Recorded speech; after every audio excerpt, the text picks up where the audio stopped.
Hello, Petal. How the devil are you? We are starting a new series, and this is May Contain Traces of Magic, J.W. Wells & Co. Book 6.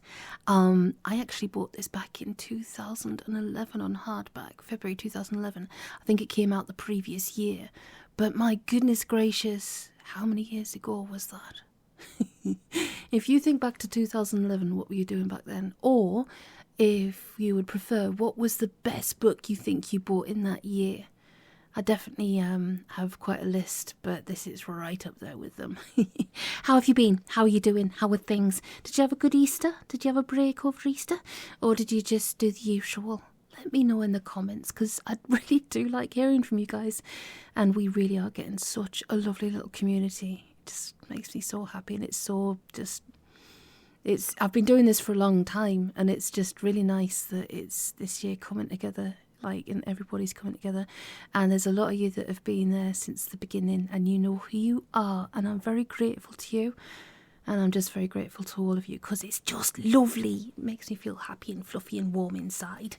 Eve, it's as good as a good cuppa. There you go. How about that for a compliment? So, my lovely beans, let's do this thing. If you have a SatNav, you will certainly relate to this one, and I want to say it's definitely one of my favourites. So let's do it, let's do it, let's do it. May Contain Traces of Magic, J.W. Wells & Co. Book 6, Chapter the First, Chapter 1. He was losing her. He could tell. The polite smile was still there, but the eyes were glazing over. The mind was drifting away. Right, he thought. Or there's the new BB27Ks, he said, increasing the volume just a trifle. I think they'd do really well for you. Ever since we brought them out, it's been phenomenal. He'd got her back, just for a moment. I read about them, she said. Just enough enthusiasm to dirty a microscope slide, but that was something like a 90% improvement. Are they going? Brilliant, he said. Absolutely brilliant. Doing very nicely. Everywhere I go, people keep telling me they're just flying off the shelves. Immediately, he knew he'd said the wrong thing. Her mouth tightened. Her eyes narrowed a little. No idea why. In fact, we're doing a special, he started to say, but a flicker of movement behind her head snagged his attention, and he dried up.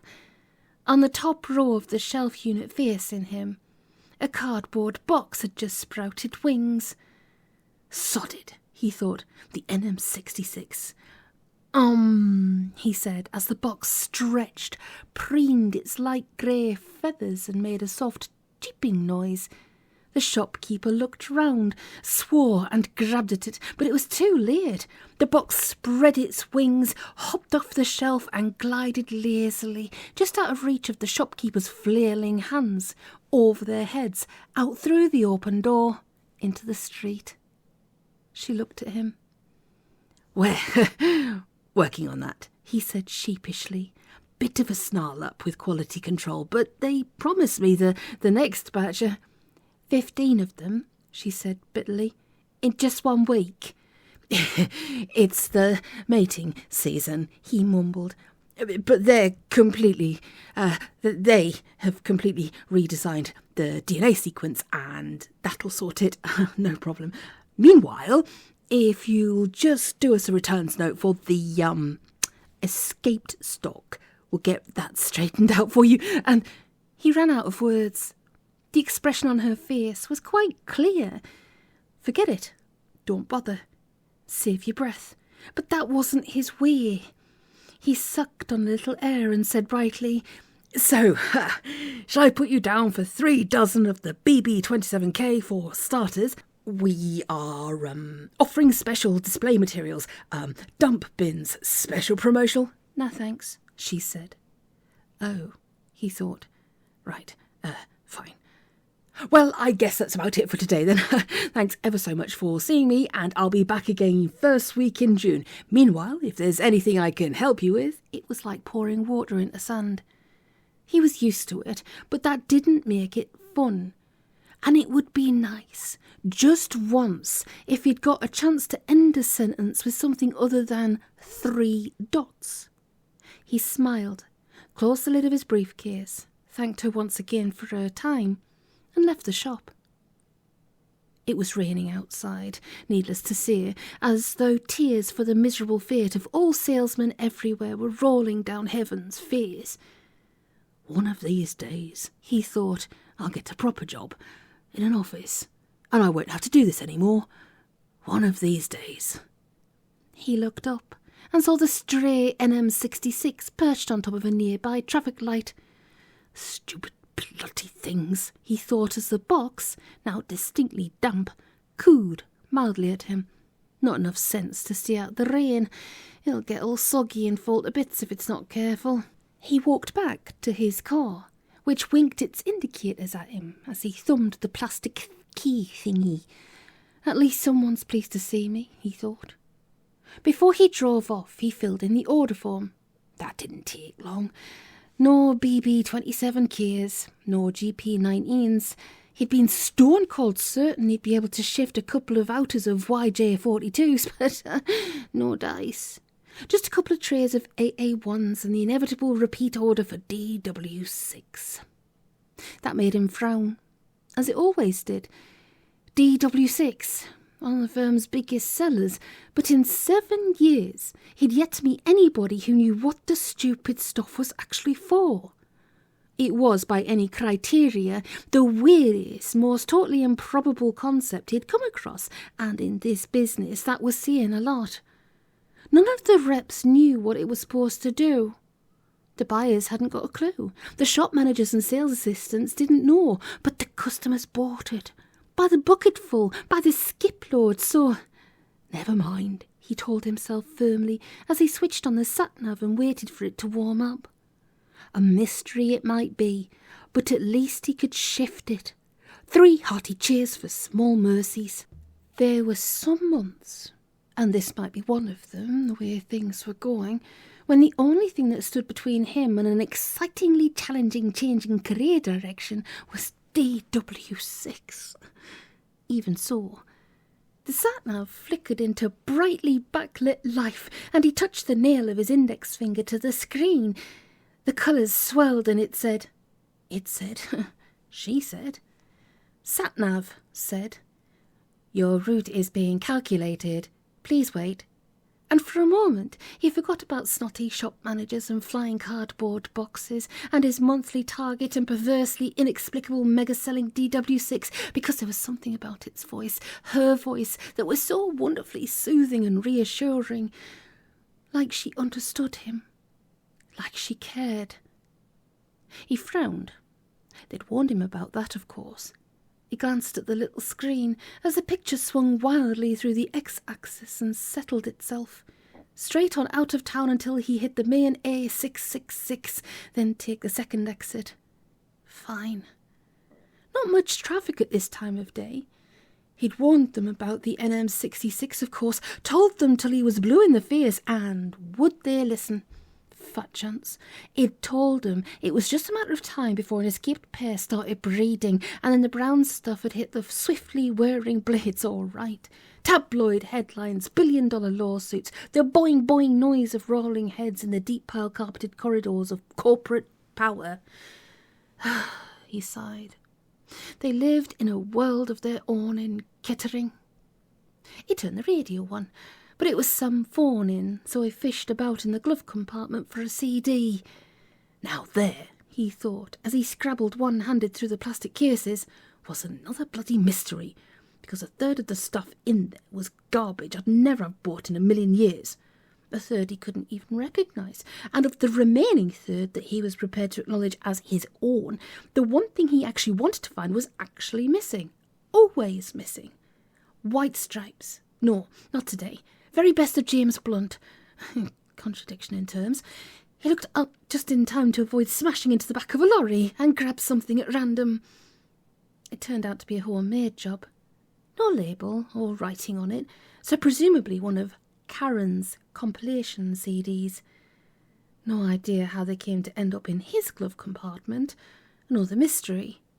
He stuck it in anyway, and it turned out not to be too bad after all, though of course he had to keep the volume right down so he could hear SatNav. After 300 yards, SatNav said, turn left. He realised he was smiling and frowned instead. So what? It had a nice voice. Bright, warm, friendly, ever so slightly sexy, but all right, so what? Obviously they'd chosen a voice that was carefully designed to appeal to the tired, stressed-out male driver, and they were good at their jobs, and they'd succeeded. There was absolutely nothing wrong with that. Nothing odd or sinister or strange about it. And if you'd rather listen to it, than to the proclaimers or the miserable sods on the radio, that was perfectly all right. Nothing whatsoever to worry about. Even so, he turned the CD player up just a little bit and self-consciously tapped out the beat on the steering wheel with his fingers. I worry too much, he thought, and when there's too much or too little to worry about, I worry about worrying. Maybe I should be worried about that too, or maybe I should just get a bloody grip and concentrate on getting through the next call without screwing up too monumentally badly. At the next junction, SatNav said, turn left. What? Oh yes, he muttered, and dabbed at the indicator stalk. Thanks. You're welcome. Now then, he thought. Next call was Stechkin & Sons. Old established family firm. Conservative. The archetypal no call for that round here outfit, which meant he was going to have to come up with something pretty stunningly amazing if he was going to offload any BB-27Ks on them. He rehearsed the standard pitch in his mind. No chance. Come on, he told himself reproachfully. You're a salesman. You can do this. I can, he said aloud, like they told him to on his Innovation and Assertiveness Awareness Day. Complete waste of time, except for the spring roars at lunchtime. I can. There's no such word as can't. It sounded even sillier than usual, and he grinned. Yes, he thought, but just for the hell of it, like it's some kind of bet I'm having with myself, if only to see the look on old Mr. Stechkin's face when he realises he's just placed an order for 3 dozen of something he didn't know he wanted. I can do this. Yes, he said. Can't I, SatNav? Of course you can. He frowned, changed down to overtake a cyclist, and said, yes, well, it's easy for you to say. You've never met old Mr. Stechkin. Tell me about him. He grinned and turned off the CD player. Oh, God, where do I begin? Right then, for a start, he's 70 if he's a day, bald with bits of white fluff over his ears like cotton wool, stupid little tufty white beard. He sounds rather sweet, actually. Bitter laugh. I don't think so, he said. He's one of those miserable nitpicking types. Never satisfied. Nothing's ever right. Won't ever listen to what you've got to say. Reckons he knows it all. You really wouldn't. After 300 yards, SatNav interrupted, turned right, and perhaps, she went on, if he's been in the business for a long time, and he's still going, maybe he does know it all. Or at least quite a lot of it. He was going to laugh derisively, but he didn't. It's good business, Stechkin's, he said thoughtfully. They've always done well, even in the recession. There's not many that can say that. Now turn right, SatNav said. So perhaps Mr. Stechkin's got good reason to think he knows it all. Maybe. I'd have thought someone like that would be quite proud of his experience. He frowned. Go on. Oh, I was just thinking, after all those years in the trade, he must have heard every pitch there is, over and over again, till he's sick of hearing them all.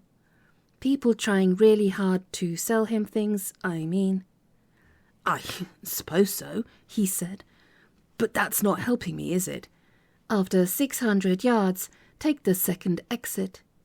If I was Mr. Stechkin, SatNav said, I wouldn't want some young rep coming into my shop and trying to shove some new product up my nose, telling me how wonderful it is. No, if there's a new line I might be interested in, I'd want to look at it carefully, see if it's any good, and make my own decision. Don't you think? Fine, he replied huffily. That's me out of a job then. Not at all. Your job is to bring the merchandise to the customer's attention. That's one way of looking at it, he said sarcastically. Only I wouldn't last very long if all I... Take the second exit. What? Oh shit, right. Personally, SatNav went on, if it was me, I'd start off just taking down the reorders, let him do all the talking to begin with, and then I'd say something like... Like? I'm thinking, please wait. Something like, I don't know if you've got a moment, Mr. Stechkin, but I'd quite like your opinion of this new line we're bringing out. And then you hand it to him and take a step back and don't say anything until he's finished looking at it. That's not bad, Mr. Stechkin said. Oink, he thought. You think it's okay, he said. Mr. Stechkin nodded. It's quite good, he said. Neat. Well thought out. Good value for money. He frowned, like she told him to, and tried to sound slightly worried. You don't think the packaging is a bit, well, loud? Mr. Stechkin shook his head. No, not really. Nice bright colours. Catches the eye. But isn't it a bit on the dear side for what it is, I mean? Mr. Stechkin thought about that for a moment. I don't think so, he said. Customers know they get what they pay for. If it was any cheaper, it'd send the wrong message. You wouldn't expect to get anything like this worth having for $9.99. That's true, he said, as though reluctantly conceding the point. And you think the way it folds up at the back is all right? I was a little concerned people might think it's a bit, well, fiddly. Mr. Stechkin gave him a patronising smile. Hardly, he said. Look, I can do it with one hand, see? And he folded it up easily, as though he'd been practising for a week. No, I have to say, I really like this. What did you say the code was? He made a show of looking at his book. BB27K, he said. Yes, thank you. Mr. Stechkin handed him back the sample and nodded. I'll take 10 dozen. I think we may be able to... Just let me check. He looked back at the book and saw that it was upside down. Luckily, Mr. Stechkin hadn't noticed. Yes, we can let you have 10 dozen. Just about. Usual rate. Mr. Stechkin nodded again, and for a moment the shop seemed to flicker, because Mr. Stechkin always scrooged to the floor over discounts. Now then, Mr. Stechkin went on, I'd like another 6 dozen of the DW6, and this time tell them I don't want to find any of them with the seals broken. I think I may have mentioned this before. It was amazing, he said. 10 dozen. He took 10 dozen and... At the end of the road, turn left. Yes, I know, I've been here before. Now, all I've got to do is shift 3 dozen more, and I've made my target. And I'm pretty sure I can get rid of 2 dozen on the Valmet brothers, which just leaves 1, and I'm home free. That's marvellous. I knew you could do it. He was grinning again. But, he thought, why the hell not? Nobody else would have said that to him. I reckon we've done a good day's work today, he said. You and me? No reply, but that was fair enough. It was a straight stretch of road. He sat back in his seat and tapped the wheel a few times, beating out the rhythm from one of the tracks he'd played earlier. Catchy tune. He wondered who it was by. Excuse me. Only, she said, I was wondering. Yes? This BB27K. That's it. Yes. Only... Brief hesitation, like she was about to take a slight liberty. What is it? I mean, What does it actually do? He smiled. It's the latest thing, he said. Kettering's mad about it, really pushing it, hence the bloody enormous target. Yes, but... His smile widened. It's a portable, folding parking space, he said. It comes in a little plastic wallet, and you take it out and unfold it and lay it down on the road, and it expands into a space big enough to take anything up to a small minibus. When you're ready to leave, you just pick it up, put it away, and off you go. Even works on double yellows. I'm going to see if I can nick one for myself. It'll make my life so much. That's a really good idea, she said. Invented by Professor Cornelius Van Spee of Leyden, he recited, a byproduct of research into... Wasn't he the one who went mad and tried to blow up the planet? He shrugged. Search me, he replied. I just sell them, or try to, he added. And thanks to you. Not at all, she said. You were the one who made the sale. I just... Should I be turning right here? What? Oh, yes. Sorry. No problem, he said, turning the wheel. And then it's right at the crossroads, isn't it? Yes, I mean, at the end of the road. Turn right. Sorry. That's okay. He slid the gear lever into fourth.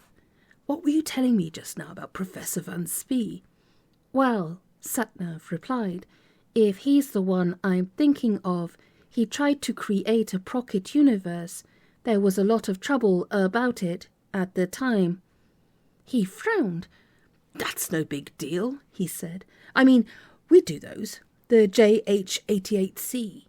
Get away from it all in a world of your own for only $299.99. We sell a lot of them. Yes, she said, but this one actually worked. Ah? He thought for a moment, then said, hang on though, the JH88C works. At any rate, I've never had any sent back, so they must be all right. Slight pause. Then she said, the JH88C creates an interdimensional bubble capable of supporting one adult human for up to 48 hours at a time, while the inbuilt matter-energy transfiguration unit allows limited holographic imaging for a strictly limited range of pre-programmed fantasy activities. Van Spee's version was permanent, and you could do anything you liked in there. Really? He raised his eyebrows. Cool. Cool, she agreed, except that it did all sorts of horrible things to the real world, but he didn't care about that. Not a nice man. Obviously. He thought for a moment, then said, you know a lot about it. For a SatNav, you mean? She didn't say it nastily or anything, but he got the message. I don't just do quickest way from A to B, you know. That's for sure, he said. You know, I went to this launch meeting about the JH88C, and they told us all about it, and the points we should be stressing to customers and all that, but they didn't say anything about interdimensional bubbles or blowing up planets. Didn't want to overload you with stuff you didn't need to know, presumably. I guess so. Pause. Thought. But you know. After 600 yards, take the first exit. So he did, and a sociopath in a daft 16-wheeler tried to carve him up on the inside, which provoked him into the use of intemperate language, and after that he'd forgotten what they'd been talking about, and soon afterwards they turned into Frobisher Way, and she said, you have now arrived at your destination, and he parked the car and went into the office. Oh, it's you, said Julie on reception. You're late. Am I? She nodded. He's waiting for you, she said, in the small interview room. Ah, he said, lucky me. As he trudged slowly through the industrial Axminster, he ran through a short list of possibilities. Get rid of the most unlikely ones first. He's pleased with me. He wants to give me a pay rise. He wants to promote me. Yes, indeed.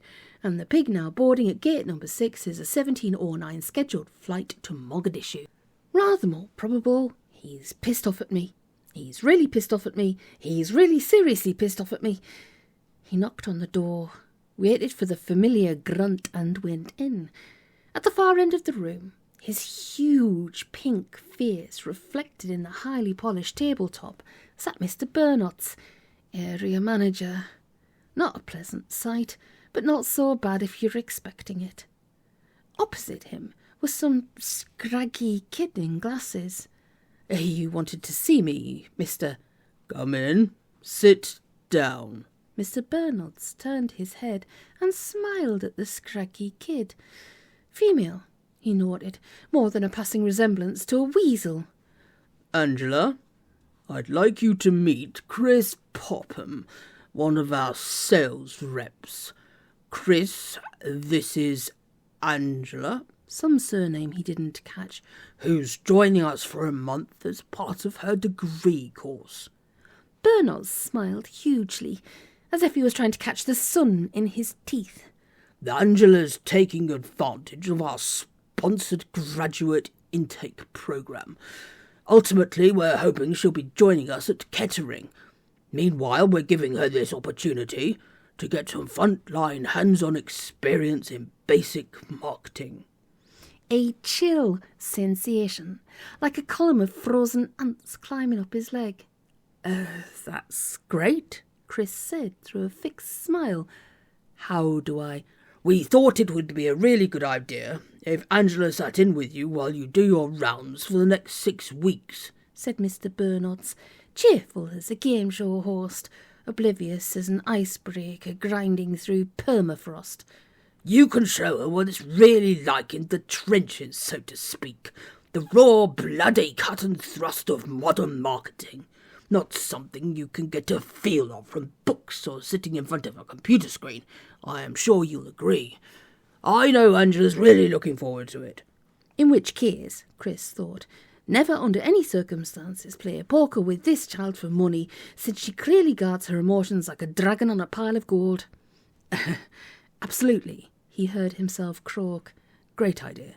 Splendid, said Mr. Burnot's, as the scraggy kid shifted her head a fraction to the left and gave him a look that would have separated paint.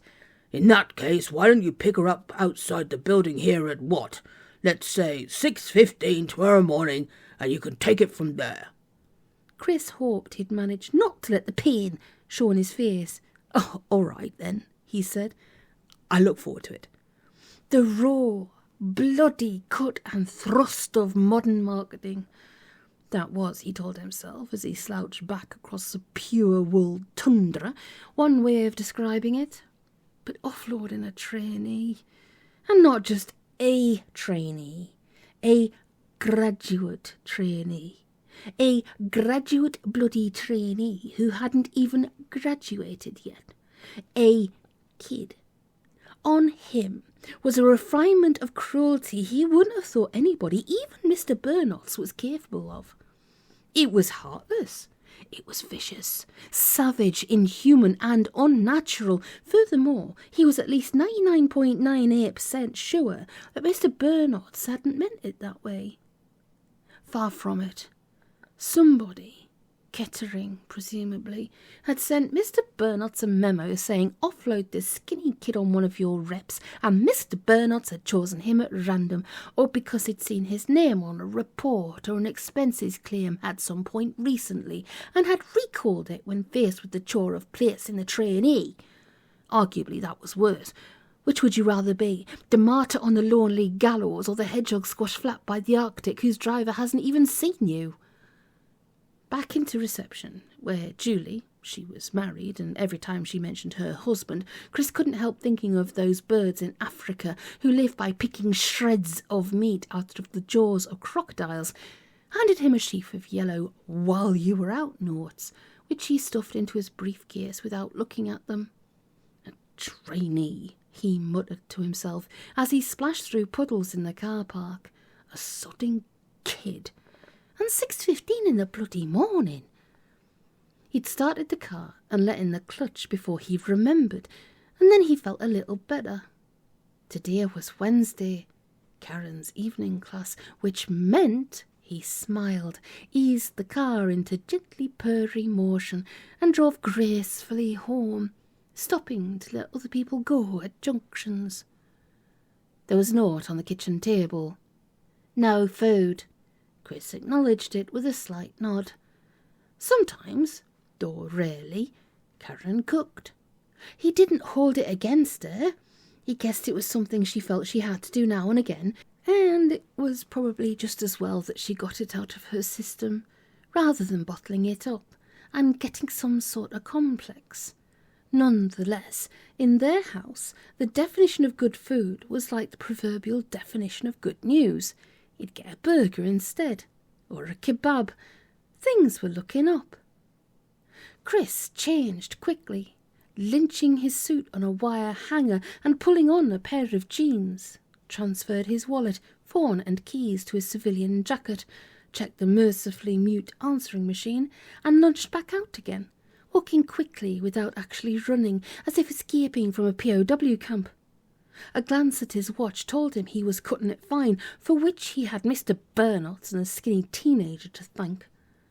As he turned the corner by the pillar box, he realised that he was rehearsing an opening line in his head. He wondered about that, just briefly, but so whatted it away in the tender shoots of guilt. My evening off, he told himself. I deserve it. She'd got there first. She always did. She'd bagged a table, not too close to the door, the bar or the toilets, and bought the drinks. She always did it, and he'd never once commented on it. Furthermore, she always smiled when she saw him. He couldn't think of anybody else who did that. But that's okay, Chris told himself, his inner voice just a touch nervous inside his head. That's the difference between a permanent might-as-well-be-married girlfriend and, friend. A friend is someone who likes you. Sorry I'm late, he said, dropping into his seat. Held up at the office. Don't ask. No, he added, as his fingers closed around the cool, damp body of the glass. Ask. I need to whine at somebody. Fine, she said. Whine away. So he whined. Mr. Burnotts, she knew all about him by now. The trainee, 6:15 in the morning. She nodded at just right times, precisely the right tempo and degree of spinal flex. The murmurs and tongue clicks interpolated at exactly the right moments. All fake, of course, but somehow that didn't spoil it. Quite the reverse, in fact. Chris knew perfectly well that if her boss called her in and assigned her a trainee to babysit for 6 weeks, she'd accept the assignment as an interesting and worthwhile challenge, and by the time the 6 weeks were up, the trainee would scuttle back to college with a renewed sense of purpose, and quite likely they'd send each other Christmas cards for the rest of their lives. So of course she didn't understand why he was ranting about the bitter injustice of it all. But nevertheless, she was pretending to, and that was really very kind. Anyway, he said, rant over, and yes, he felt a whole lot better now. That's quite enough of that. Yes, she replied, with a very slight nod of her head. So, how's Karen? I haven't heard from her in ages. Oh, same as usual. He was frowning for some reason, still doing the evening classes and working late. She absorbed the information without any show of opinion. It was a special talent of hers. She always was a busy bee, she added. I remember her in our A-level year. You can't talk, Chris felt constrained to point out. You were worse. She nodded. Still am, she said. All work and no play makes Jill a senior executive officer and deputy head of the department. Of course, she added, it helps if you enjoy what you do. He frowned a little. Quite, he said. Killed anything interesting lately? As a matter of fact, yes. We had a level 3 infestation just outside Faversham, and it was my turn. Bloody Robinson tried to gazump me, but I insisted. 2 of them, she went on, fiddling with the rim of her glass. A nesting pair. In spite of himself, Chris was impressed. They're supposed to be particularly nasty, aren't they? Nod. We eventually got them cornered in the toilets of a sort of happy eater place. Me, Derek, and old George Ruffer. He's supposed to be semi-retired now, but he still turns out when we're short-staffed. They had to cone off 2 lanes of the motorway. Got them in the end, though. Rather you than me, Chris said, with genuine feeling. I really don't know how you can do that, he went on. I mean, quite apart from the danger, I just can't get my head around how you go about it. Mentally, I mean. You wake up, coffee and cereal. What shall I wear to work today? Seat on the train if you're lucky, and then 10 minutes after you've clocked in, you're out there with a suitcase full of weapons, fighting the forces of primeval darkness. I don't think I could face it, really. Jill shrugged. It's interesting, she said. Also useful, you've got to admit. Dirty job, but someone's got to do it? Chris pulled a face. Come on, he said. That's not the real reason. Very true, she smiled. The real reason is, if I stick at it for another 3 years... And manage not to get killed or horribly mauled. Yes, quite. If I stick at it 3 more years, I'm practically guaranteed the next junior secretaryship when one crops up, which otherwise I wouldn't have a hope in hell of being considered for until I'm at least 40. And after that... Chris pulled another face, and Jill laughed again. Well, I'm sorry. That's just how I am, she said. I like being ambitious. It keeps things interesting. I know it doesn't suit you, and that's fine.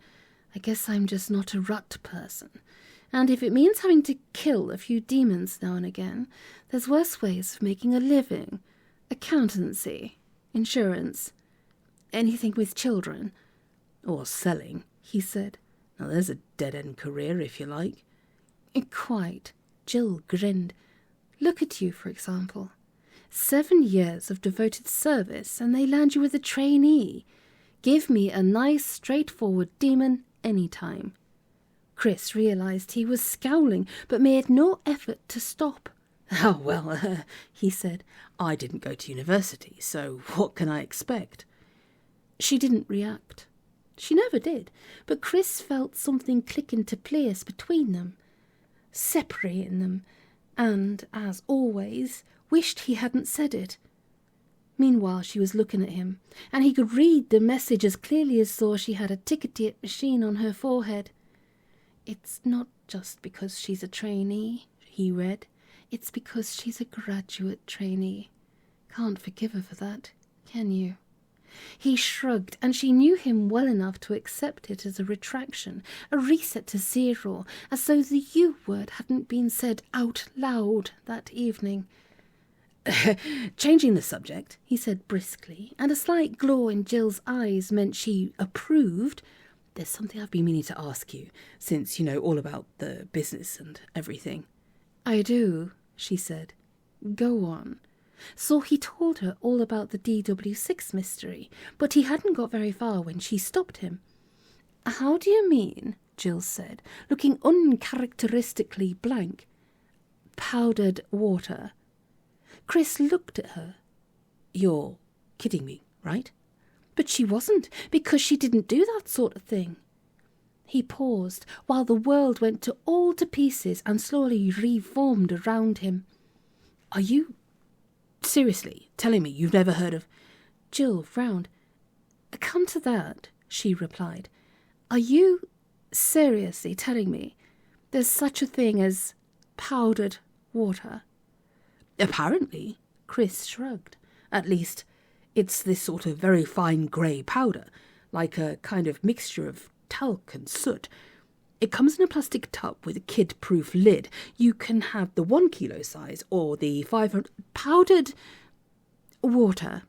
That's what it says on the label, he replied, ever so slightly defensively. Mind you, I've never actually seen it in action, so to speak, but Jill was focusing on him. He knew that look. It was lucky she didn't wear glasses or she'd burn holes in things.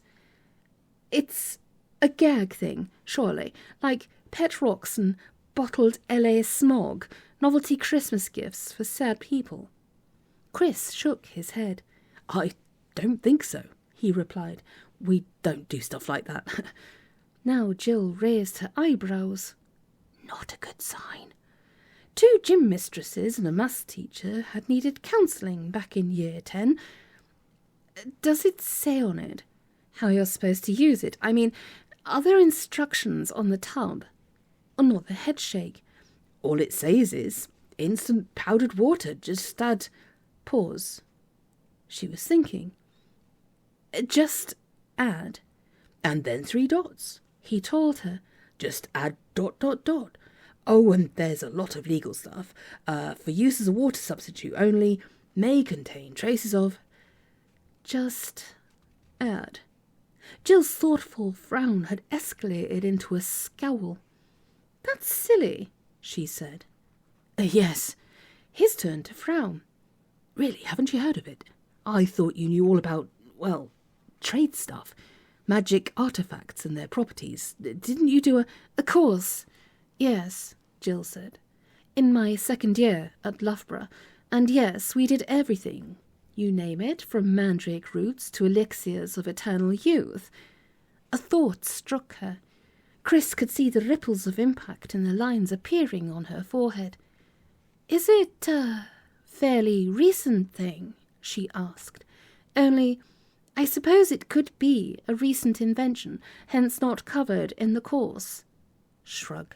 Don't think so, he replied. I get the impression from customers that they've been ordering it from us for years. Powdered water, for crying out loud. Now he'd done it. A question to which Jill didn't know the answer. She hated those. And you've no idea what the people who buy it use it for? That's what I wanted to ask you. Now he was starting to feel guilty. She took things seriously. Something like this could spoil her whole day. I wish I hadn't asked you now, only I was sure you'd... No, that's fine. She sounded like she was having trouble remembering he was there. I'll ask around at work, she said, making an effort to break free of the mystery. Someone's bound to have... And you sell a lot of this stuff? Hundreds of kilos, Chris replied. One of our best lines. Most of the places I go have got a standing order. Oh well. As soon as I've found out about it, I'll tell you. Just add. Jill repeated, the frown coming back and changing her face into one he hardly recognised. Just add what, though? And why bother? I mean, it's not as though water's all that hard to come by in this country. For export, yes, I could see the point. But when all you've got to do is turn on a tap... This could go on all night, Chris realised, and it wasn't the way he wanted to spend his evening off. If he wanted tension and one-sided conversations, he could talk to Karen. Anyway, he said, a little louder than he'd meant to. How's everything with you, apart from work, I mean, he added quickly. What? Oh, fine. Heard from any of the others lately? He was on firm ground there. Jill had taken on herself the duty of collating and distributing detailed updates on everybody in their year, and needless to say, she did it very well. Paul's still with the BBC, of course. He's producing gardening programmes now. Amelia's transferred from the Tank Corps to Signals. Sarah got deported from Bolivia for raising awareness about something or other. She's being very smug about that. Colin's still on the run. There was a sighting in Leeds about 6 weeks ago. They assume he's trying to leave the country on a false passport. Fine. 10 minutes or so later, the difficulty had evaporated, though Chris knew it hadn't really gone away. Rather, Jill had filed and stored it, and sooner or later an answer would be forthcoming. He noted with approval that at no point had she said, "Well, why the hell don't you ask someone? It's your stupid firm that makes the stupid stuff," or words to that effect. She understood perfectly why that simply wasn't an option. Though, of course, if she was a sales rep for JWW Retail, it'd have been the first thing she'd have done. As for the cursory... What? Oh, fine. He was prepared to take it at face value, not because he wasn't interested. Quite the opposite. One of these days, he'd get an answer to that question that he knew he wasn't going to like. the longer that particular experience could be postponed, the better. They chatted aimlessly for a while after that, and Chris managed to keep the conversation away from any more danger areas, though it was touch and go a few times. The nastiest moment was when Jill started complaining about how she'd been putting on weight again, and since she'd raised the subject, it was perfectly true, but he knew it didn't signify, since she had one of those stock exchange metabolisms, massive gains one week, huge losses the next, and so long as she kept 2 sets of clothes, one in size 0 and the other in extra large, he couldn't see how it could possibly matter to a rational human being. In the event, he deflected her away from all that by asking her about the demon hunting business. It wasn't something he liked being told about, but it was better than a detailed analysis of her latest diet. "We really need to find out how they're getting through," Jill was saying. "Until we know a lot more about that, it's really just guesswork and how quickly we can react once an infestation's been reported to us. There's theories, of course, but none of them seem to hold up once you try applying them in practice. For example, there was this article in New Thaumaturgical Quarterly about quantum fluctuations in the Earth's metadimensional field." "Is that right?" Chris said hopelessly. "I didn't even know we had a—" "Which," Jill ground on, "may give rise to anomalous cross-field events which the demons could have evolved to exploit, sort of like cracks or bubbles. But it's all a bit vague and theoretical, if you ask me. I still prefer the hypothesis put forward by Kanemoto and Van Spee in 1846, which seeks to explain demon incursions in terms of artificially induced other space interfaces, presupposing a negatively charged ionic curtain existing somewhere in the D6 void. In other words, white noise, which Chris had long since learned to tune out. It was soothing when he was sitting in a pleasant pub holding a full glass, and basically he just liked hearing the sound of her voice, eager, earnest, clever, friendly, safe, not asking him to understand, let alone agree or form an opinion. It wasn't like when Karen talked at him, when there was always a very real threat that there'd be a test afterwards, or a sudden silence which he was supposed to fill with exactly the right form of sympathetic reassurance. Most of all, he liked being talked at by Jill, because she never ever talked about us. Though the downside of that was that there wasn't an us for them to talk about. But he felt sure, even if there had been, if only, she'd never have dreamed of talking about it. He couldn't imagine her doing such a thing. To the best of his knowledge, in all the years he'd known her, she'd never been half of any kind of an us. She belonged to too many people, he supposed, too many friends all relying on her to listen and understand, a greater us, of which she was the coordinator and historian.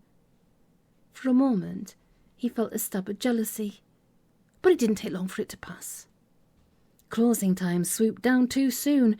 Chris said good night and walked home. It was only as he unlocked the door, shoving the thing he'd been carrying his right hand under his arm so he could get out his keys, that he realised he'd picked up her bag by mistake. Ever since he'd known Jill, she'd always had a carrier bag. Tesco or Safeway in the early days, upgraded to M&S once she'd left school and started earning. These days, now that she was affluent and successful, it'd be something black or burgundy with gold lettering on it, but still a plastic carrier, her trademark. What she carried in her carriers had always been something of a mystery, since she packed all her vital instruments, purse, phone, glamour repair kit and the like, in a conventional handbag, usually of great elegance and splendour, but she also had the knack of frustrating curiosity without even seeming to try. The carrier always came to rest between her feet, or wedged between her thigh and the side of the chair, safe from surreptitious investigation. But not apparently this time. Chris paused, standing in the hall by the cheap IKEA phone table, and tried to reconstruct the sequence of events. Jill had stood up. The carrier had been in her hand, but she'd rested it on the table while she put on her coat. He'd picked it up to give it to her, but then she'd dropped her handbag, and by the time she'd retrieved that, they'd been talking about something. Izzy Bowden's divorce, he recalled, and then someone had nearly barged into them and they'd been preoccupied with taking evasive action, and they'd walked out of the pub together and he'd still been holding the carrier. Chris went into the kitchen and sat down. A square of spilt milk on the work told him that Karen was home. She had an unfortunate tendency to attack cardboard milk cartons with wild enthusiasm and knives, which meant milk went everywhere when she poured, but he couldn't hear her crashing about, and she hadn't called out when he opened the door, so presumably she'd already gone to bed. He put the carrier bag down on the kitchen table and looked at it, torn apart by opposing forces of an extraordinary power. On the one hand, anybody who took advantage of an honest mistake to go snooping about in other people's private carrier bags was obviously lower than abasement, and even the thought of doing such a thing made Chris shudder. The honourable course of action would be to seal the top with parcel tape and quickly leave a message on her answer phone to say he'd got it. On the other hand, as the debate raged inside him, Chris examined the outside of the bag. It was dark navy blue, with Shotwell and Hogue written on it in curly gold italics. He knew them, of course. They were on his patch. Good customers. In fact, they'd taken a dozen BB-27Ks purely on his unsupported recommendation. Somehow that tipped the balance. He had absolutely no idea why. Feeling like someone robbing his child's piggy bank to get money for drugs, he gently opened the bag and peered inside. Something of an anticlimax. Inside the bag, Chris saw a paperback book, something by Alan Titchmarsh, entirely unrelated to gardening, a packet of plain digestive biscuits, a baseball cap with the letters DS on the front, and a pair of black patent shoes. He frowned, feeling let down and betrayed as well as guilty. It was a bit much, he felt, to have sold his soul and forfeited his honour for this collection of old tat. The phone rang. Chris let go of the bag and lunged back into the hall to shut the stupid thing up before it woke Karen. Chris? It was Jill. He scowled. Yes, I've got it, he said. Your blasted bag, and before you ask, he added, no, I haven't looked inside it. It must have been when you were putting on your coat, I suppose. That's okay, Jill said. And it wasn't just his imagination. She did sound relieved. I was just worried I'd left it in the pub, that's all. Look, is there any chance you can drop it round at my place on your way tomorrow morning? Only... Sorry, Chris said. Not really. I've got to pick up that bloody trainee at 6:15, remember? Which reminds me, he added, must remember to set the alarm. You could leave it in the porch, Jill said, or ring the bell and I'll pop down. Chris felt his eyebrow hitch.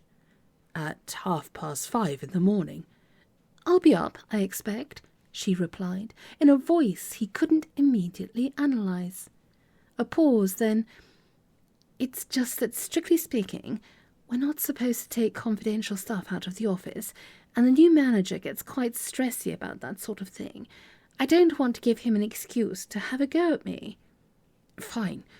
No problem, Chris replied, as he thought, confidential stuff. Would that be the top secret paperback, or the for-your-fee-only slingbacks? I'll drop it off then. Thanks. Again, the relief. Just ring the bell. Don't wait for me. Sorry to have bothered you. As Chris returned to the kitchen to pick up the bag and put it in the hall where he wouldn't forget it, the criminal urge came back. After all, Jill wouldn't know if he took just one more peek, and somehow the fact that she'd lied, confidential stuff, mustn't leave the office, yeah, right, made it seem tantalisingly easy. This time, though, he fought it back, and that made him feel rather proud. She'd lied. He'd resisted temptation. So he'd managed to fight his way back to the moral high ground, which is always nice. He turned off the lights and went to bed. The blue Shotwell and Hogue carrier bag waited until it was quite safe. The humans were making loud respiratory noises, indicating deep sleep, then stirred, its thin plastic fabric shivering like the shell of a hatching egg. If anybody had been there to see, he'd have had a frustrating time of it, because as the bag shivered, it sucked in darkness from surrounding shadows, a useful trick well known to its kind. When it felt dark enough to be safe, it shook itself like a dog and stood up, the plastic stretching and moulding itself into a new shape. Humanoid, but short, bow-legged, crouching. It took a step forward, leaving the cap, the shoes, the book, and the empty biscuit wrapper, it had been peckish, lying on the carpet. Treading carefully, it stepped over them and walked silently through the hall into the kitchen, following the human scent trail. He found nothing of great interest there, though it did pause to lap up the few drops of spilt milk, and went on into the sitting room, where it rubbed itself against the television screen, happily absorbing the static electricity, pulled out the plug and licked the brass prongs. A few sighs and smells there, but nothing it could really use. The good stuff had faded, dried up so it tasted dusty and bitter, all the nourishment desiccated out of it. A pity. If it had been there a week earlier, it could have had a feast. It yawned and stretched, then taking extra care not to make a sound, it gently nudged open the bedroom door and peered around it, to stare at the two humans asleep in the dark. Oh, who could this be? Oh, I love the carrier bag. It's just genius, absolutely genius. Tom Holt is such a legend. What do you think? Are you enjoying it? Do you think maybe I should make the SatNav sound a little bit more electronic? Can be done, you know. It takes a little bit more post-production, but we can do these things. But if you're happy with it, we'll keep it going the way it is. Because after all, I make these books for you. So if you enjoy it, that's the main thing. But if you can, for me, bing, bing, that little notifications bell. Hit the like button if you enjoyed it. Share it if you like it. Subscribe if you're not subscribing already and if you fancy it. But as ever, if you do want to communicate and leave a comment, you are more than free to do so. And we're all absolutely happy to have you here. So, my lovelies, another chapter in a couple of days. Let me know how things are, what you're doing, what you're getting up to this week. And yeah, I look forward to hearing from you. And I appreciate you. I appreciate you all very, very much. Okie dokie, time for me to stop whiffling and get cracking, get on with things, and I'll be off. And take care of yourselves, look after yourselves, keep warm, keep safe. And the tune for the day is Chip, Chip, Chip, Little April showers me. And the rest of the song. Take it easy, stay safe, and I'll see you soon.